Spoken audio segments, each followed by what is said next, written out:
Well, the Sun are reporting that the BBC want former Emmerdale and Coronation Street showrunner Katie Oates to take over EastEnders. Now, at this moment, it's just a rumour. Let me make that clear.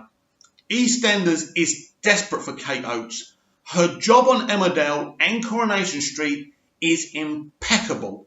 Impeccable. But there's no point Kate going there if EastEnders is going to carry on being a BBC run TV show rather than a producer run.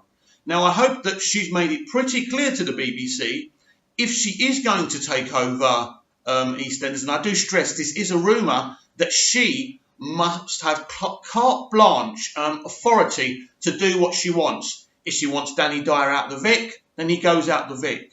Because there's lots of rumours that his contract says on it, as long as he's there, Mick's got to be running the Vic. That kind of nonsense has to stop. For Kate Oates to go there, she needs to have the authority to change everything she needs to change. The show has been mismanaged for over 10 years. I've said this so many times. Kate Oates, if it happened to run EastEnders, is something I would back 100%. I will put all my weight behind it, all my weight behind her. I'll be on Twitter backing her. There's no question about this. The respect and admiration for Kate that I've got for Kate is absolutely 100%. This show needs her. Now, I'm sure that the BBC understand that they've mismanaged this show. This show was the envy of ITV when it first came out for its first decade or so. But for half of its run, EastEnders has underachieved, it's been mediocre, its casting has been terrible, its writing and plotting and storylining has been terrible, it just hasn't worked, it's been ineffective dribble. So I'm excited that even this is a rumour. So what do we think? If Kate Oates does take over, what do we think she'll do?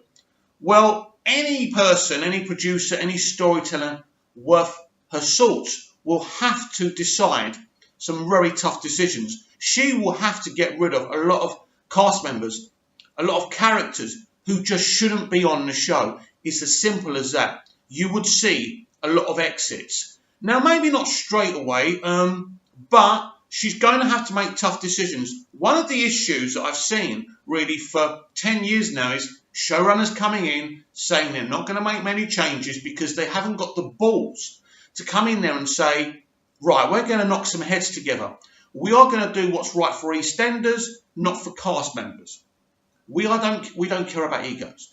We want the right people in, the right script writers. She needs to bring her own writers in as well. It's such a big job. You know, anyone who comes in, let alone if it's Kate. Now, it's my understanding that Jon York, the current showrunner, recently extended his contract. Does that mean we'd have to wait another year for Kate? I think we would.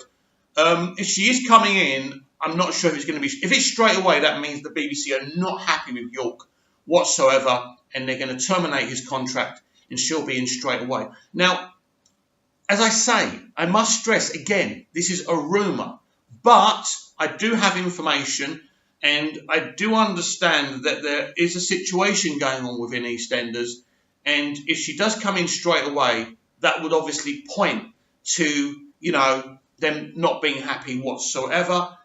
She's really going to have to go to work straight away if she is coming in. So if I was her, you know, I would be ready to get rid of a lot of people, to implement changes. This show needs major open heart surgery.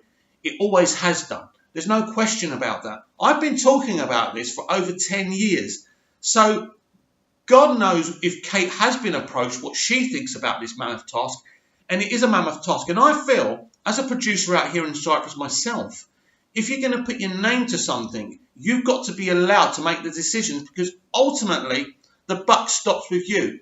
It isn't the BBC that's constantly getting the blame. It's Jon York or, you know, Dominic Treadwell-Collins before, because they didn't have the freedom to do what they needed to do. I think Dominic Treadwell-Collins had more freedom than other people, and some of his decisions just didn't make sense. I think the best thing he ever did was bringing back Kathy on EastEnders Live. I was so energised by that, but he never did much with the character. and neither has anyone else. Kate can bring her own original characters in. She's very good. She will bring those kind of female archetypes that we're used to in EastEnders. Your Pauline Fowlers, your Angie Watts, those kind of your Bet Lynches, those kind of mainstays in soaps that we've all come to expect. We know she has a history of a lot of violence on her shows. We've had serial killers. Now, EastEnders is got the history of having violence in it, having grit, having compelling stories. This is why I've always said she's perfect for EastEnders, because if you look at Grant Mitchell punching in about six coppers and slapping Michelle, that was very controversial at the time. But EastEnders has the history of this. Seeing Donna choke on her own vomit and die from a drug overdose all those years ago. Not the disabled Donna who's just left, by the way. Some of you won't even know what I'm talking about. Kate Oates is a genius. A genius. I'd love to work alongside her on this EastEnders project. I've got such a respect for her. She does need to research life in the East End. I don't think EastEnders reflects life in the East End. And in its first 5 to 10 years, it did. Because Coronation Street's called Coronation Street. Emmerdale's called Coronation Street. Even though Coronation Street's set in Manchester, Emmerdale's set in Yorkshire, EastEnders is called EastEnders. It's literally in the East End of London. So you need to have some relatability with life in the East End. And you need to research that. There's been many complaints that there's no LBGT characters in there. They need to do something about that, because EastEnders was famous for having gay characters, good gay characters.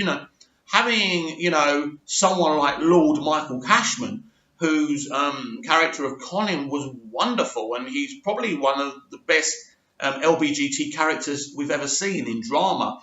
Whether that's in England or in America, he was that good, because he was within the community and he understood it. It was not just the fact that he was gay. The point was he understood the community, he cared about the community, and he wanted to reflect them in the right way, and he wanted to reflect their everyday troubles and their challenges, especially back in the 80s, because we lived in a very homophobic society. Let's not forget that. EastEnders needs to be EastEnders. The show that Tony and Julia created is not dated. The show they're giving us now is embarrassing. Now, I'm sure the people who work on EastEnders right now are wonderful, lovely people. I don't want to insult them. But what they're doing is just not good enough. I've spoken to a couple of them before, and all I've got is you can't please everyone. Well, I'm sorry, that attitude won't cut it anymore. As I keep on saying, maybe you can't please everyone, but the moment you stop trying, you need to get off my TV show. I loved EastEnders. I loved what it was, not what it is. And I know if Kate Oates is coming, she's going to insist in doing things her way. And she must be allowed. And as EastEnders fans, we must give her our support. We've sat there and supported a load of rubbish for the past 10 years. The least we can do is support this genius who's going to come in and work very hard to give us a show that we, the fans, deserve. I've been fighting for this for so long. I'm so tired. I even implemented my own fan fiction. I wanted to come onto the show and give it the open heart surgery it needed. Of course, I wouldn't have a chance. But this woman coming onto this show is the best solution. As I say, must stress yet again, it's a rumour. But I have heard some whispers for a while about Kate. I was suspicious how quickly she left Coronation Street, and I'll tell you why, because she was talking about staying on for another couple of years. All of a sudden that changed and she left. That means she got a bigger offer. And being able to change EastEnders and make it a fantastic show is a great opportunity for any storyteller and any producer. And Kate Oates, one of the things I really admire about her is she's very ambitious, she's very talented, and she really is the kind of lady that I have so much respect for. And I want to see her do well if she comes on the show. And I've been negative about EastEnders for such a long time. I will not be negative towards Kate. She has my support. She has my admiration as a fellow producer. She's just brilliant. So all I can say is, EastEnders fans, cross your fingers that this is actually going to happen. Keep it here, press the bell, subscribe, because I'm the only one who's going to speak the truth about enders.